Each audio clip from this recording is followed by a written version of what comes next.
안녕하세요. 네, 여러 가지 사도신경으로 신앙 고백하겠습니다. 나는 전능하신 아버지 하나님, 천지의 창조주를 믿습니다. 나는 그의 유일하신 아들, 우리 주 예수 그리스도를 믿습니다. 그는 성령으로 잉태되어 동정녀 마리아에게서 나시고 본디오 빌라도에게 고난을 받아 십자가에 못 박혀 죽으시고 장사된 지 사흘 만에 죽은 자 가운데서 다시 살아나셨으며 하늘에 오르시어 전능하신 아버지 하나님 우편에 앉아 계시다가 거기로부터 살아있는 자와 죽은 자를 심판하러 오십니다. 나는 성령을 믿으며 거룩한 공교회와 성도의 교제와 죄를 용서받는 것과 몸의 부활과 영생을 믿습니다. 아멘. 찬송가 337장입니다. 337장. 우리 1절, 2절 부르고요. 같이 기도하겠습니다.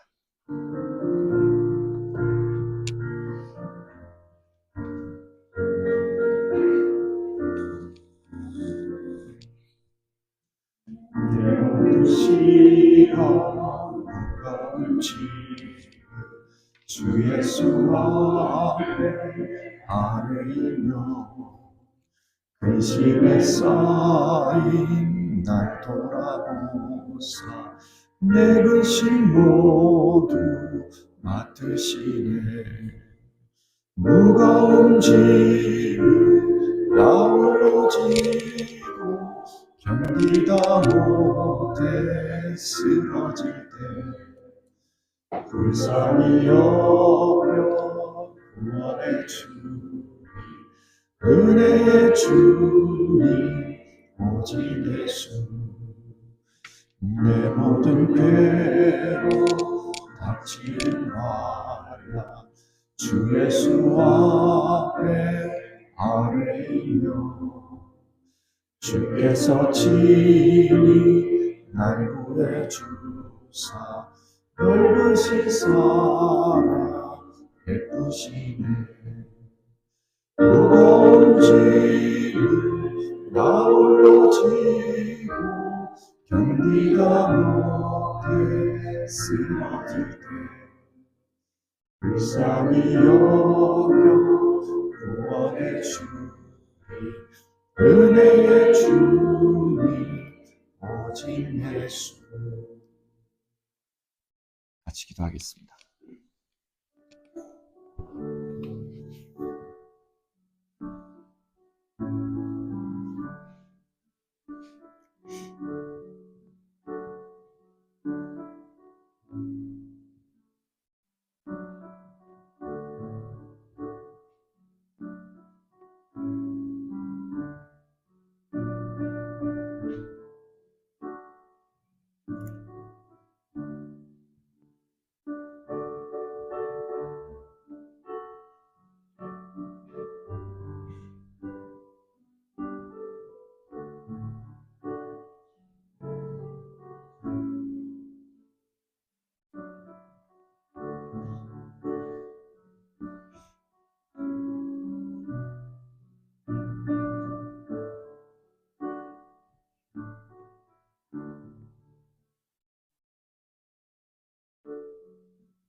오늘 함께 살펴보실 성경 말씀은 민수기 11장입니다. 민수기 11장 10절부터 해서 23절까지입니다. 11장 10절부터 23절입니다. 같이 교독하겠습니다. 모세는 백성이 각 가족별로 제각기 자기 장막 어귀에서 우는 소리를 들었다. 주님께서 이 일로 대단히 노하셨고 모세는 그 앞에서 걱정이 태산 같았다. 모세가 주님께 여쭈었다. 어찌하여 주님께서는 주님의 종을 이렇게도 괴롭게 하십니까? 어찌하여 저를 주님의 눈밖에 벗어나게 하시어 이 모든 백성을 저에게 짊어지우십니까? 이 모든 백성을 제가 베기라도 했습니까? 제가 그들을 낳기라도 했습니까? 어찌하여 저더러 주님께서 그들의 조상에게 맹세하신 땅으로 마치 유모가 젖먹이를 품듯이 그들을 품에 품고 가라고 하십니까?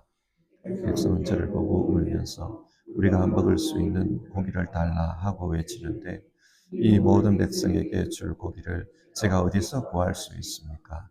저 혼자서는 도저히 이 모든 백성을 짊어질 수 없습니다. 저에게는 너무 무겁습니다. 주님께서 저에게 정말로 이렇게 하셔야 하겠다면, 그리고 제가 주님의 눈밖에 나지 않았다면 제발 저를 죽이셔서 제가 이 곤경을 당하지 않게 해 주십시오. 주님께서 모세에게 대답하셨다. 이스라엘 장로들 가운데서 내가 백성의 장로들 또는 그 지도자라고 알고 있는 사람들 70명을 나에게로 불러오너라. 너는 그들을 데리고 회막으로 와서 그들과 함께 서라. 내가 내려가 거기에서 너와 말하겠다. 그리고 너에게 내려준 영을 그들에게도 나누어 주어서 백성 돌보는 짐을 그들이 너와 함께 지게 하겠다. 그러면 너 혼자서 애쓰지 않아도 될 것이다. 너는 또 백성에게 이렇게 말하여라. 내 일을 맞이하여야 하니 너희는 스스로를 거룩하게 하여라. 너희가 고기를 먹게 될 것이다. 누가 우리에게 고기를 먹이려나? 이집트에서는 우리가 참 좋았는데 하고 울며 한 말이 나 주에게 들렸다. 이제 나 주가 너희에게 고기를 줄 터이니 너희가 먹게 될 것이다. 하루만 먹고 그치지는 아니할 것이다. 이틀만도 아니고 닷새만도 아니고 열흘만도 아니고 20날 동안도 아니다. 한 달 내내 냄새만 맡아도 먹기 싫을 때까지 줄곧 그것을 먹게 될 것이다. 너희가 너희 가운데 있는 나 주를 거절하고 내 앞에서 울면서 우리가 왜 이집트를 떠났던가 하고 후회하였기 때문이다. 모세가 물었다. 저를 둘러싸고 있는 백성의 보행자가 60만 명입니다. 그런데 주님께서는 그들에게 내가 고기를 주어 한 달 내내 먹게 하겠다 하고 말씀하시나 그들을 먹이려고 양떼와 소떼를 잡은들 그들이 만족해 하겠습니까? 바다에 있는 고기를 모두 잡은들 그들이 만족해 하겠습니까? 주님께서 모세에게 대답하셨다. 날 손이 짧겠고 하였느냐? 이제 너는 내가 말한 것이 너에게 사실로 이루어지는지 그렇지 아니한지를 볼 것이다. 아멘. 예수님은 제자들에게 누구든지 나를 따라오려거든 자기 십자가를 지고 따르라고 했습니다. 예수님의 말씀처럼 믿음으로 사는 사람들에게는 반드시 져야 할 십자가가 있습니다. 이런 말이 있죠. No cross, no crown. 고난 없이는 영광도 없다. 그렇습니다. 하나님의 나라는 우리에게 십자가의 삶을 요구합니다. 민수기는 이 십자가의 삶을 광야를 통해 표현하고 있습니다. 당시 이스라엘 백성들은 약속의 땅을 향해 나아가고 있었습니다. 약속의 땅에 도달하기 위해서는 반드시 광야를 지나가야 합니다. 그런데 광야는 사람이 살기 어려운 곳입니다. 그러다 보니 사람들이 광야에서 힘들어했습니다. 이 광야는 당시 이스라엘 사람들이 감당해야만 하는 십자가였지만 그들은 그것을 감당하기를 원치 않았습니다. 그 결과 출애굽 1세대 사람들은 약속의 땅에 들어가지를 못했습니다. 성경을 읽으면서 이런 질문을 하게 됩니다. 하나님은 왜 광야를 지나가게 했을까? 그냥 쉽게 약속의 땅에 들어가게 할 수도 있었을 텐데 왜 광야를 지나게 했을까? 만약 쉽게 들어갈 수 있었다면 출애굽 1세대 사람들은 광야에서 죽지 않았을 텐데 이런 질문을 해볼 수 있습니다. 하나님은 광야를 통해 하나님 자신이 어떤 분인지를 가르치고자 하셨습니다. 약속의 땅은 아무나 들어갈 수 있는 곳이 아닙니다. 하나님을 알고 하나님을 믿는 사람들만 들어갈 수 있습니다. 그렇기 때문에 하나님에게는 이 광야가 꼭 필요했습니다. 이 광야를 통해 하나님을 알고 하나님을 배울 수 있습니다. 우리가 읽고 있는 이 민수기는 하나님 나라를 향해 나아가고 있는 오늘 우리에게 교훈을 주는 책입니다. 우리 역시 인생 광야를 살면서 어떻게 살아야 하는가? 그리고 그곳에서 고난을 만났을 때 어떻게 대응해야 하는가? 그것을 교훈하고 계십니다. 오늘 말씀을 읽으면서 고난이 그냥 고난이 아니라 하나님을 알아가는 통로라는 것을 생각했으면 좋겠습니다. 성경 말씀을 보겠습니다. 민수기 11장은 광야 인생을 살고 있는 이스라엘이 어떤 어려움을 만났는지에 대해서 말합니다. 어려움을 만났을 때 그들은 불평했습니다. 1절을 보겠습니다. 주님께서 들으시는 앞에서 백성들이 심하게 불평을 하였다. 시내산을 떠나서 광야로 들어온 지 얼마 되지 않았습니다. 며칠 되지 않아서 불평했다고 합니다. 그래서 다베라, 하나님의 심판을 경험했습니다. 1절에서 3절까지 이야기가 그 내용입니다. 그런데 4절부터 9절을 보면 또 불평하는 이야기가 나옵니다. 이번에는 먹을 것 때문에 불평했다고 합니다. 광야를 지나면서 호화로운 음식을 먹을 수는 없습니다. 호화로운 음식을 먹을 수 있고 또 편히 살 수 있다면 그곳은 광야가 아닙니다. 사람들은 먹을 것이 없는 광야에서 하나님이 주시는 음식, 만나를 먹었습니다. 그런데 그 만나에 실정이 났다고 합니다. 만나는 이제 지긋지긋하다. 그러면서 이집트가 좋았는데 이집트의 생활을 그리워합니다. 그런 식으로 불평하고 있었습니다. 그리고 그 불평은 구체적인 행동으로 이어졌습니다. 10절인데요. 모세는 백성이 각 가족별로 제각기 자기 장막 어귀에서 우는 소리를 들었다. 여기서 울다라는 단어로 번역된 히브리어는 복해입니다. 이 복해는 통곡하다 그런 뜻도 있습니다. 그러니까 이스라엘 백성들은 자기 장막 앞에서 아침부터 통곡을 한 겁니다. 이스라엘이 진을 칠 때는 성막을 중심으로 해서 각 지파별로 동서남북에 진을 쳤습니다. 각 가족들이 자기 장막 앞에서 아침부터 울었다면 성막을 향해서 우는 겁니다. 이 성막을 향해서 마치 시위하듯이 그렇게 아이고 아이고 울었던 겁니다. 왜 우리를 이집트에서 이끌어냈느냐? 이 고생시키려고 그렇게 했느냐? 모세를 원망하면서 울어댔습니다. 이걸 요즘식으로 표현하면은 시위를 했다. 그렇게 표현할 수 있을 것 같습니다. 자, 이렇게 시위하는 이스라엘 백성들을 보시고 하나님은 어떻게 반응하십니까? 10절 뒷부분을 보면 주님께서 이 일로 대단히 노하셨고 하나님께서 노하셨습니다. 작년 여름에 한국에 갔을 때였습니다. 독일로 돌아오기 위해서 서울에서 하루 숙박을 했는데요. 마침 그날이 광복절이었어요. 낮에 서울역 근처에 도착을 해서 호텔에 들어갔습니다. 광복절이다 보니까 시청 광장에서 시위하는 소리가 서울역에도 다 들려와요. 뭔가 이유가 있기 때문에 시위를 했을 것입니다. 근데 얼마나 큰 스피커를 사용을 했는지 그 연설하는 사람들이 외치는 소리가 다 들려요. 그리고 그 소리와 함께 사람들이 고함 지르는 소리 다 들립니다. 그 한날이었지만은 몇 시간 안 되는 시간이었지만은 아우 참 힘들더라고요.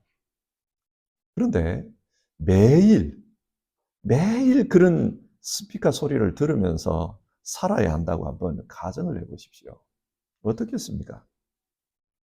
당시 이스라엘이 그랬습니다. 매일 아침마다 나와서 통곡을 합니다.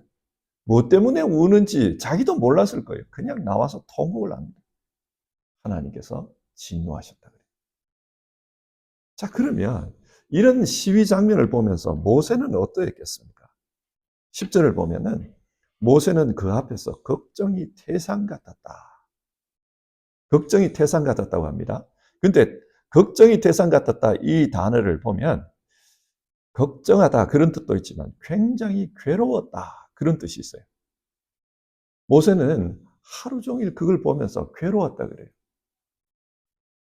사람들이 매일 자기에게 원망하면서 울부짖으니까 자기가 어떻게 할 수도 없는데 자기한테 그러니까 걱정이 굉장히 괴로웠다 그럽니다. 그래서 11절부터 15절을 보면은 모세가 하나님 앞에 불평합니다. 이 11장은 불평의 이야기예요. 다베라에서 불평하고 음식 때문에 불평하고 그 불평하는 백성들을 보면서 모세가 하나님께 불평합니다. 그런데 모세의 불평은 사람들의 불평과는 좀 다릅니다. 어떤 면에서 다릅니까? 11절을 보면은 이렇게 시작돼요. 모세가 주님께 여쭈었다. 자신의 어려운 상황을, 괴로운 상황을 하나님께 여쭈었다. 기도했다는 말입니다. 어떤 내용으로 기도했습니까? 11절을 보시면 어찌하여 주님께서는 주님의 종을 이렇게도 괴롭게 하십니까? 하나님에 대한 원망이죠. 왜 나를 이렇게 괴롭게 합니까? 그리고 12절 이 모든 백성을 제가 베기라도 했습니까? 제가 그들을 낳기라도 했습니까? 어찌하여 저더러 주님께서 그들의 조상에게 맹세하신 땅으로 마치 유모가 젖먹이를 품듯이 그들을 품에 품고 가라고 하십니까? 하나님을 원망합니다. 내가 하겠다고 했습니까? 나 안 간다고 그러지 않았습니까? 근데 왜 나보고 지금 이러십니까? 왜 이래 나를 괴롭히십니까? 원망을 하고 있습니다. 그리고 13절을 보면 백성들이 지금 저렇게 원망하는 이유는 고기를 달라고 하는데 내가 그 고기를 어디서 구해옵니까? 현실적인 어려움을 하나님께 아뢰입니다. 14절 나는 더 이상은 못합니다. 내가 감당할 수 있는 일이 아닙니다. 나는 여기서 스톱하겠습니다. 그런 이야기를 해요. 그러면서 15절 주님께서 저에게 정말로 이렇게 하셔야만 하겠다면 그리고 제가 주님의 눈밖에 나지 않았다면 제발 저를 죽이셔서 제가 이 곤경을 당하지 않게 해주십시오. 차라리 이쯤에서 죽었으면 좋겠습니다. 그런 이야기를 합니다.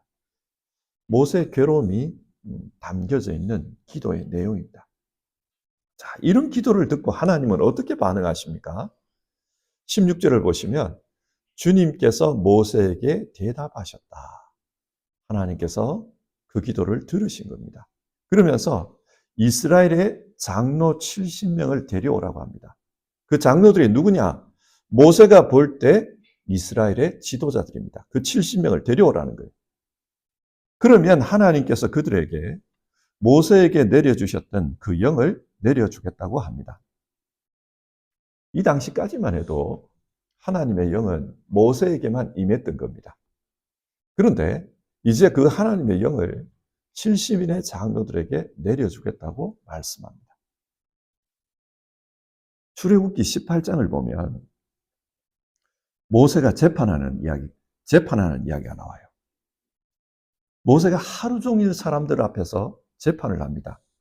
그때 모세의 장인 이드로가 모세의 아내 시보라와 두 아들을 데리고 거기에 왔습니다. 아침부터 저녁까지 계속 재판하는 걸 보면서 모세 장인이 왜 그렇게 하느냐? 일을 나누어라. 너 혼자 재판할 이유가 어디 있냐? 일을 나누어라. 그 이야기를 합니다. 모세는 이드로의 말이 옳다고 생각해서 그곳에서 1000부장과 100부장, 50부장과 10부장을 임명했다. 그 이야기가 나와요. 그리고 민수기 1장과 2장을 보면 이스라엘 백성에게 20세 이상 전쟁에 나갈 수 있는 사람의 수를 세라는 하나님 명령이 떨어집니다. 그래서 모세는 각 지파의 지도자를 뽑아 세워서 이 사람들로 하여금 그 수를 세게 합니다.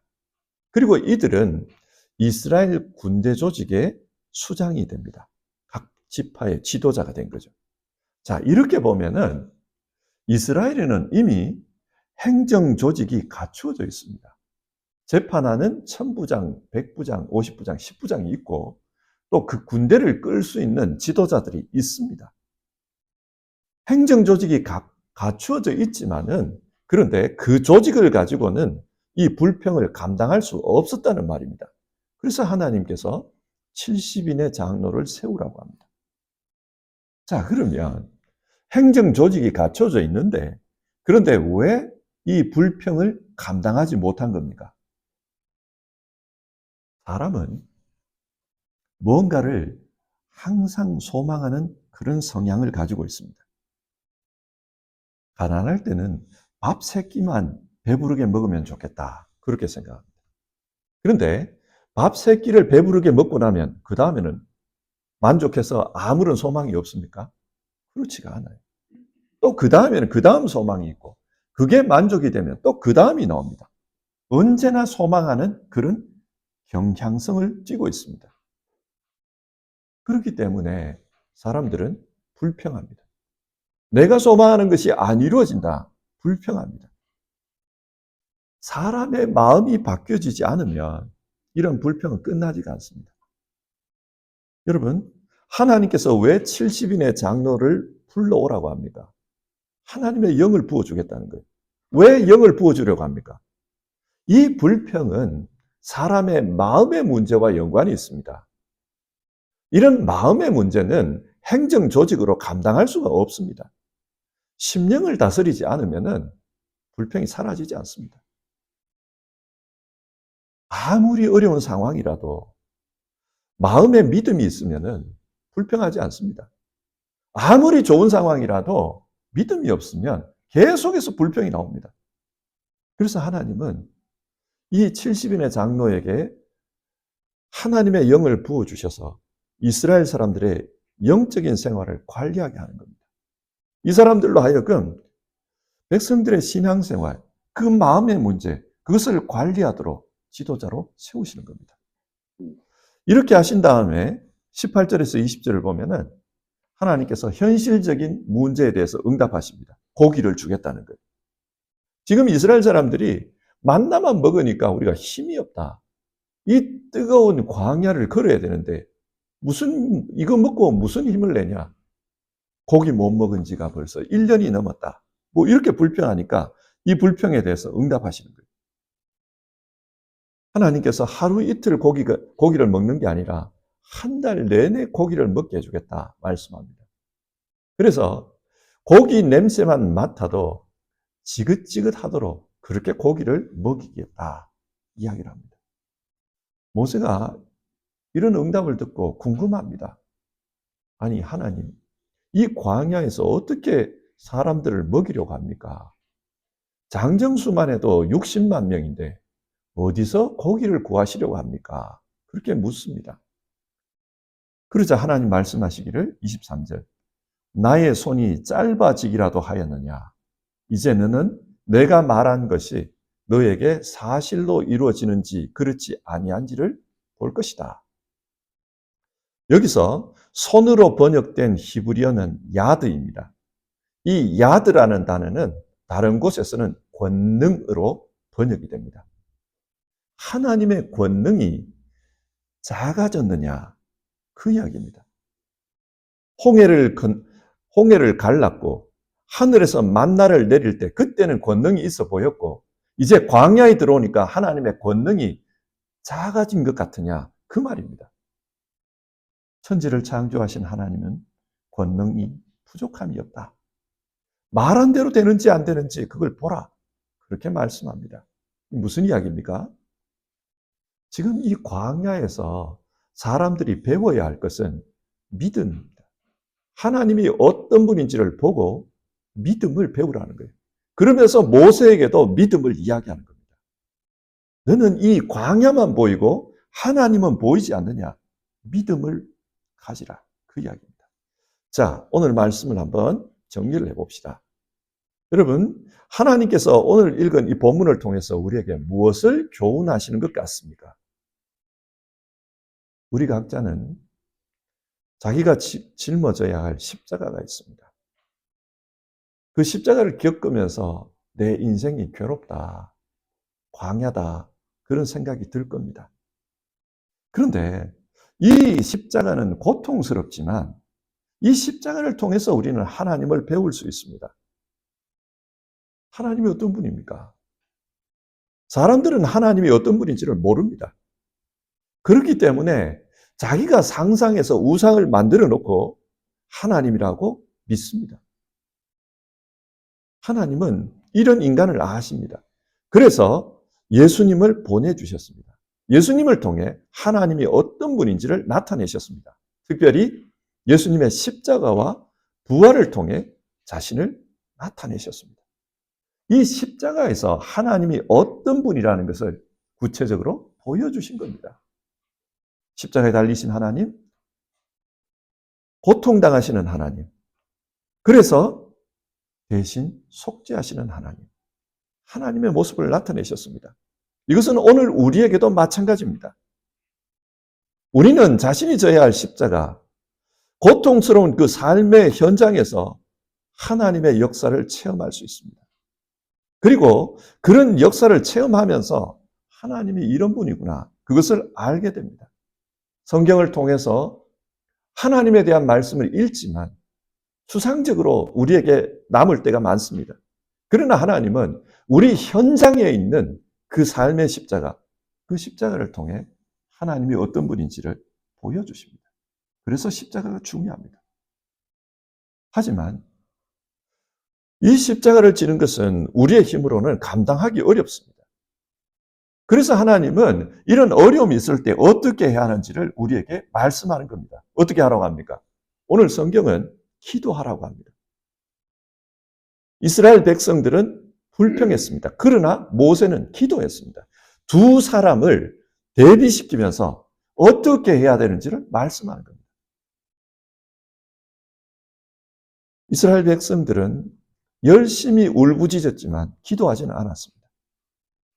눈앞에 하나님의 집, 성막이 있었지만 그 성막을 바라보고 있었지만 그 성막에 나와서 기도하지는 않았습니다. 하지만 모세는 기도했습니다. 하나님은 그 기도에 응답하셨고 그래서 모세는 하나님이 어떤 분인지를 알게 되었다는 겁니다. 성경은 이 말씀을 통해 우리에게 교훈합니다. 인생 광야에서 자기가 짊어져야 할 십자가를 만나거든 기도하라는 것입니다. 기도하는 가운데 하나님을 경험하게 될 것이고 그 하나님을 배우게 될 것이다. 그걸 말씀합니다. 그런데 이때 기억할 게 있어요. 모세는 기도하면서도 염려했습니다. 하나님, 도대체 이렇게 많은 사람을 어떻게 다 먹이시려고 합니까? 대책은 있으십니까? 염려합니다. 하나님의 말씀은 나의 권능이 이 광야에서는 작아지느냐? 그렇게 말씀합니다. 믿음을 가지라는 겁니다. 기도할 때 하나님을 향한 분명한 믿음을 가지고 부르짖으라. 우리에게 그것을 말씀합니다. 성경 66권은 믿음의 기도는 역사하는 힘이 있다는 것을 우리에게 증언하고 있습니다. 믿음으로 기도하라는 거예요. 성도 여러분, 하나님께서 우리 인생 가운데 십자가를 주시는 이유는 하나님을 알게 하기 위함입니다. 문제를 만나서 하나님 앞에 부르짖으면 하나님의 응답을 보게 됩니다. 그 응답을 보면서 우리는 하나님을 배우게 됩니다. 뿐만 아니라 이런 일련의 사건들을 겪으면서 우리 안에 믿음이 생겨나는 것을 알게 됩니다. 에베소서 2장 8절은 믿음은 하나님의 선물이라고 했습니다. 하나님은 광야 인생을 통해서 우리에게 믿음이 생겨나도록 그렇게 만들어 가시는 겁니다. 하나님의 인도하심은 그저 편안한 삶을 위해서 인도하시는 것이 아니라 우리에게 믿음이 생겨나게 하고 하나님을 믿고 그래서 그 믿음으로 하나님 나라에 들어가게 하는 그런 인도하심이라는 것을 우리는 기억해야 합니다. 성도 여러분, 하나님은 우리를 사랑하십니다. 사랑하시기 때문에 약속의 땅으로 직접 인도하고 계시는 겁니다. 그런데 그 인도하심 속에는 광야가 있다는 것을 잊으면 안 됩니다. 그 광야 속에서 내 앞에 다가오는 그 십자가를 우리는 회피해서는 안 됩니다. 기도함으로써 맞닥쳐야 되고, 믿음을 가짐으로써 기도해야 된다. 성경이 오늘 우리에게 그것을 교훈합니다. 오늘 이 말씀을 우리가 꼭 붙들고 우리 인생 광야를 걸어갔으면 좋겠습니다. 하나님께서 우리와 함께 하시면서 도와주십니다. 우리 같이 찬송하고 기도하겠습니다. 369장입니다. 369장입니다. 369장. 우리 1절과 2절을 부르고 기도하겠습니다.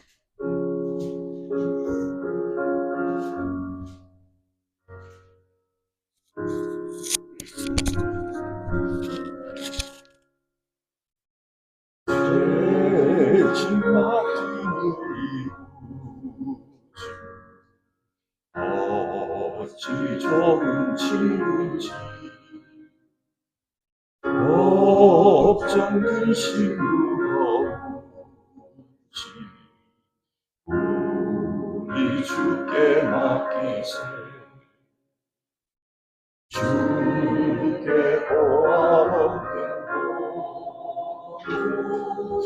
오늘 받지 못하게 사람들이 어찌하며 나를 주를 모를까 시험 걱정 모든 게 없는 사람 누군가 부질없이 낙심만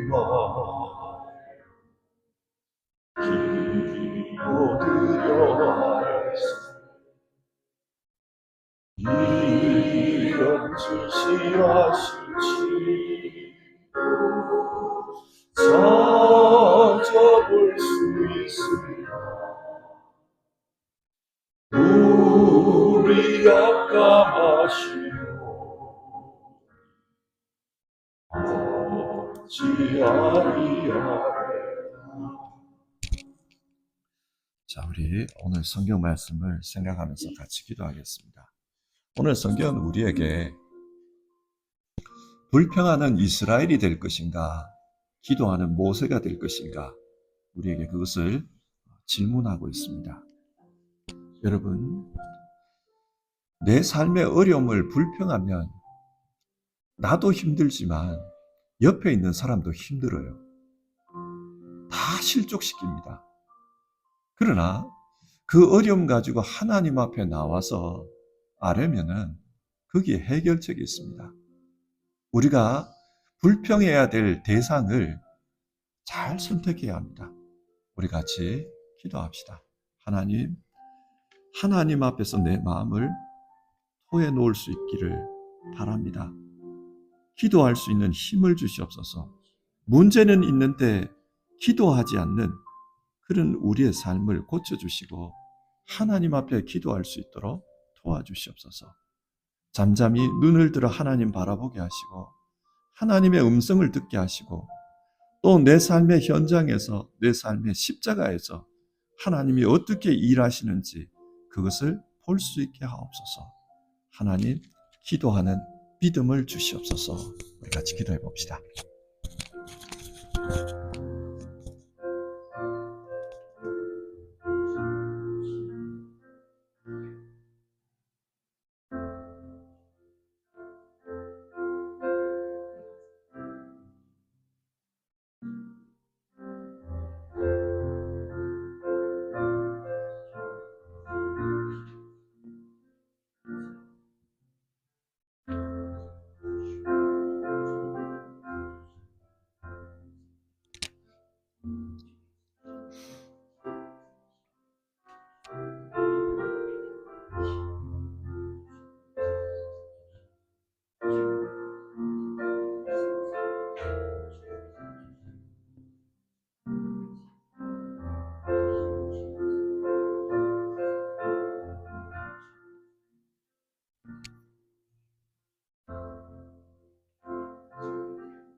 오늘 성경 말씀을 통해서 광야의 인생을 살아가는 우리가 어떤 모습으로 살아가야 되는지를 배우게 됩니다.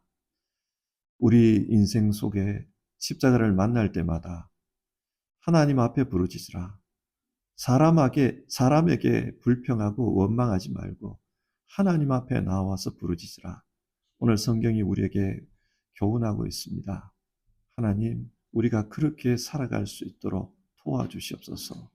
우리에게 기도할 수 있는 믿음을 주시고 기도할 수 있는 마음을 주시옵소서. 하나님, 기도하면서 분명한 하나님에 대한 믿음을 가지고 기도하는 우리 될 수 있도록 도와주시옵소서. 기도하면서도 의심하고 기도하면서도 염려하는 것이 아니라 하나님 앞에 맡기고 순전한 믿음으로 기도하는 우리 모두 될 수 있도록 주님 도와주시옵소서. 오늘 하루를 시작하면서 하나님, 내 인생에 이런 십자가가 있습니다. 이 십자가를 가지고 하나님 앞에 기도하겠습니다. 마음으로 결단하는 우리 성도님들, 그 삶 속에 하나님의 역사를 보여주시기를 바라고 하나님을 깨닫고 하나님과 함께 기쁜 마음으로 살아가는 우리 성도님들 되도록 오늘 하루를 축복해 주시옵소서. 우리 주님, 귀하신 예수님의 이름으로 간절히 기도드립니다. 아멘. 주기도문 하겠습니다. 하늘에 계신 우리 아버지, 아버지의 이름을 거룩하게 하시며 아버지의 나라가 오게 하시며 아버지의 뜻이 하늘에서와 같이 땅에서도 이루어지게 하소서. 오늘 우리에게 일용할 양식을 주시고 우리가 우리에게 잘못한 사람을 용서하여 줄 것 같이 우리 죄를 용서하여 주시고 우리를 시험에 빠지지 않게 하시고 악에서 구하소서. 나라와 권능과 영광이 영원히 아버지의 것입니다. 아멘.